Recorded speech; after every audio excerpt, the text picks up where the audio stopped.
কেমন হতো যদি জুলাই পরবর্তী বাংলাদেশটা হতো চাঁদাবাজি মুক্ত একটি দেশ, আর সেই চাঁদাবাজি মুক্ত নতুন বাংলাদেশ গড়তে আমরা প্রত্যেকেই হতাম পাহারাদার। এখন থেকে অন্যায়ের বিরুদ্ধে প্রতিবাদ হবে সহজ, নিরাপদ আর কার্যকর। এবার সেটা সম্ভব করবে ডিজিটাল পাহারাদার অ্যাপ। আসুন দেখে আসি অ্যাপটি কিভাবে কাজ করবে। প্লে স্টোর বা অ্যাপ স্টোর থেকে ডিজিটাল পাহারাদার অ্যাপটি ডাউনলোড করুন।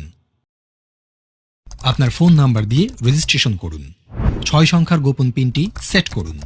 কোন ধরনের অভিযোগ দিতে চান তা সিলেক্ট করুন।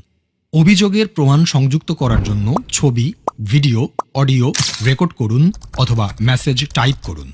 অভিযোগটি পূর্বে রেকর্ড করা থাকলে ছবি, ভিডিও, অডিও আপলোড করুন।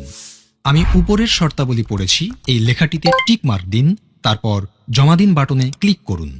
অভিযোগের 24 ঘন্টার ভেতরে দ্রুততম সময়ে ব্যবস্থা গ্রহণ করা হবে।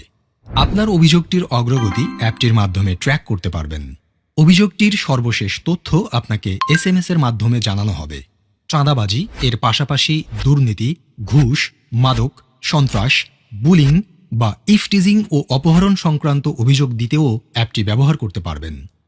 অভিযোগকারীর নিরাপত্তা নিশ্চিত করার জন্য পরিচয় গোপন রাখা হবে। নিরাপদ বাংলাদেশ গড়ার লক্ষ্যে আমরা প্রত্যেকে এক একজন দায়িত্বশীল পাহারাদার। অন্যায় অপরাধের অভিশাপ দূর করার লক্ষ্যে আপনার এবারের ভোটটি হোক দাঁড়িপাল্লার পক্ষে। চলো একসাথে গড়ি নিরাপদ, চাঁদাবাজি মুক্ত নতুন বাংলাদেশ।